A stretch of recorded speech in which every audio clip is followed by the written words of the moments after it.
tukar painkillers boleh menghilangkan masalah ni dan kita bertukar selesai masalah pakcik tu kan. Jadi kali itu sekarang ni saya banyak buat program macam pre-departures dengan student, including student yang nak pergi ke Jordan dan Mesir. Kadang-kadang macam UiTM, Intech panggil dan sebagainya. Apa yang saya pesan kepada mereka, sebab sekarang ni macam di Jordan pelajar medik lebih ramai daripada pelajar syariah sekarang ni. Pelajar syariah dah tinggal sikit, generasi spesies yang sudah lebih fokus. Pelajar medik pula yang ramai. Dan di Mesir sahaja, this year nearly 600 pelajar dihantar ke Mesir untuk buat medicine. Jadi saya pesan kepada mereka supaya pelajar-pelajar syariah ambil peluang untuk pelajar-pelajar medik ambil peluang untuk belajar syariah kerana berada di Jordan dan Mesir. Belajar tentang hukum akal, belajar tentang yang Prof sebutkan tadi maqasid, apa sebenarnya maqasid, apa struktur yang ada dalam hukum dan sebagainya. Dan dalam masa yang sama, ustaz-ustaz, ustazah-ustazah ni juga ambil manfaat daripada ramainya kawan-kawan student medik ni untuk exchange knowledge supaya orang-orang yang ada exposure kepada syariah dan exposure kepada medicine akan bekerjasama untuk increase awareness terhadap masalah-masalah yang seperti ini. Saya rasa satu benda yang sangat penting. So balik pada slide yang ini, bila mana kita cadangkan kepada pelajar-pelajar medik supaya ambil peluang untuk belajar tentang hukum hakam, sebab nak tak nak kalau nak betul-betul serius nak menjayakan benda ni, then you must have certain level of understanding terhadap hukum hakam Islam. Tetapi bear in mind, saya mengharapkan supaya apabila pelajar-pelajar perubatan mempelajari hukum hakam, mereka pergi dengan mindset yang berbeza daripada student yang ambil syariah. Student yang ambil syariah, dia akan secara, kalau saya katakan macam bebas, masuk indulge dalam apa yang dia belajar dan embrace everything yang dibentangkan oleh pensyarah. Tetapi seorang pelajar perubatan, seorang doktor, apabila belajar tentang syariah, pemikiran dia mesti patient oriented. Maksudnya apa yang dia nak belajar, something yang boleh digunakan untuk membantu pesakit. Supaya, kalau boleh saya gunakan analogi, kita ada akademik, ada industri. Benda yang kita belajar dekat universiti dan akademik, tak semua bermanfaat untuk industri. Begitu juga, banyaknya pelajar syariah ni, dia akademik, dan doktor ini dia mewakili industri, so-called macam industri lah. So, idea-idea, contohnya macam apa yang ada dalam pandangan mazhab Syafi'iyah. Ya? Misalnya, kalau nak memakai jabirah, ya, jabirah adalah istilah yang digunakan untuk merujuk kepada semua balutan bungkusan amalan yang dikenakan ke atas pesakit, ya, sama ada bandage ke ataupun yang plaster, bandage dan sebagainya. Nama dia jabirah. Pendapat masyhur yang ada dalam mazhab Syafi'iyah iaitu, kalau sekiranya seseorang itu nak memakai ini, yang kemudiannya nanti dia boleh mengambil wuduk dengan sempurna, disyaratkan macam Prof kata tadi, dia kena ambil wuduk dulu sebelum dia disimik. Dia kena ambil wuduk dulu sebelum dia ditampal.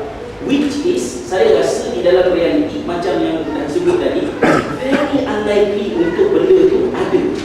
So cantik dalam buku tapi tak logik bila nak dilaksanakan. Maka bagi pelajar syariah mungkin dia akan deal dengan benda ni, tapi bagi pelajar medik dia kena concentrate more on finding something yang practical untuk dilaksanakan. Therefore benda ni perlu kita fahami sedikit, ya? Izinkan saya. Baik. Saya selalu gunakan apa yang dinamakan sebagai input process output. Ya, dalam hukum Islam akan ada input process output. Kita ambil contohnya memasak. Ya. Katakanlah ya, kita nak makan satu makanan yang lazat dan berkhasiat. Dulu tak ada masalah. Yang lazat itulah yang berkhasiat. Tapi apabila banyaknya junk food dan sebagainya, kalau kita ada kesedaran untuk makan makanan yang berkhasiat instead of lazat, dan kita kena faham sebelum makanan itu siap dimasak, dia telah melalui proses input, dan proses. So kalau dia nak identify makanan ini berkhasiat dan tidak, dia kena tahu dulu apa bahan yang digunakan untuk masak. Ikan segar ke tak segar? Ikan apa? Ikan kering ke ikan sembilan? Kita macam tu. Ya, rupa dia sama. Kan? Benda-benda ni tadi. Kan? Maknanya apa benda yang digunakan?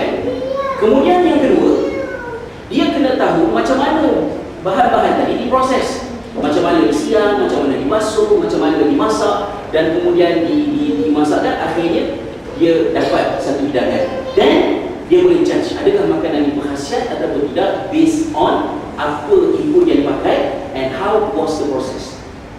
Okey, persoalannya ialah untuk membolehkan kita memilih makanan yang khasiat ni, maknanya kita kenalah willing untuk belajar input dan belajar proses. Tapi kalau sekiranya ikan, sebut tadi, ikan sebilang dengan ikan keli pun tak boleh dibezakan, kata lebih. Tambah sekarang ni kan semua bibi kuat. So mungkinan je, maknanya dah sampai umur 20 tahun mungkin banyak tak selesai ni dari segi benda macam ni. Pernah saya masa belajar di hotel tu, housemate saya semua suka masak. Jadi kami dapat ramai kawan yang suka makan. So kawan saya datang rumah saya tu, kata apa Hasilzal nak makan? Saya kata nak makan pergi barang, nanti saya masak kan.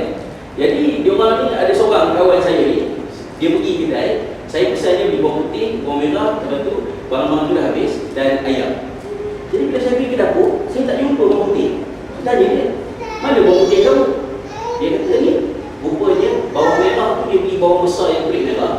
Bawang putih tu ialah bawang besar yang kekuningan. Dia disangka dia sebagai bawang putih. Subhanallah, bawang putih pun tak kenal. Confirm tak pernah sekali untuk dapur ke rumah masak kan. Jadi kalau sekiranya seseorang tu bawang merah bawang putih pun tak kenal, ikan sebilang dengan ikan keli pun tak dapat dibezakan, maka janganlah pula dia banyak cakap apa ni masak macam ni tak kena tak betul. Bawang pun tak kenal, masak pun tak kenal. Soalan macam tu lah kan. Tapi kalau dan makan sajalah apa yang telah disediakan. Itu poin sajalah. Baik, sekarang kita pindah kepada hukum. Benda ni dalam kedah kerja yang first yang dibagi awal tadi. Sama juga dengan hukum. Ya? Apabila kita bercakap tentang hukum, di sini sah, tak sah, harus, haram, makruh, wajib, sunat. Sebelum satu-satu hukum dikenal pasti apa dia, haram, harus, makruh, wajib, sunat. Hukum hakam itu telah melalui input dan proses. Inputnya ialah ayat-ayat Quran, hadis-hadis Nabi SAW, penjelasan daripada para sahabat, dan kemudian benda-benda ni tadi perlu diproses. Kadang-kadang ada di antara dalil yang kontradik each other. Contoh dalil yang kontradik each other yang paling masyhur ialah dua hadis sahih tentang cara nak sujud. Walaupun kecil isu tapi dia saya example. Mana nak sujud, turun lutut dulu baru tangan, ataupun sujud turun tangan dulu baru lutut.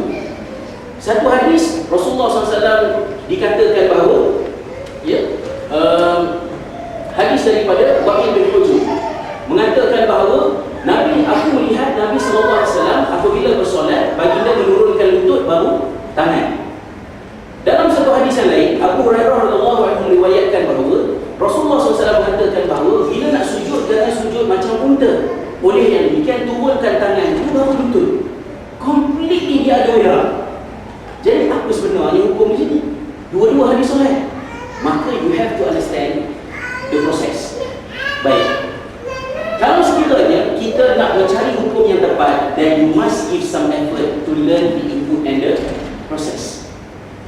Tapi kalau kita tak faham dan kita tak larat nak faham, maka pandai-pandailah dalam membawa ini. Jangan pula apa lama ni cakap macam ni, ada bagi hukum macam ni.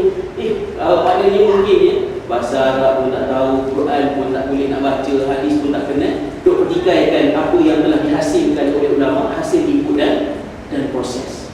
Okey, itu something yang saya nak share untuk kita bincangkan segi depan lagi. So persoalannya sekarang ni ialah di manakah mazhab? Mazhab itu input ke, proses ke, output? This is the question. Bagi orang yang kuat untuk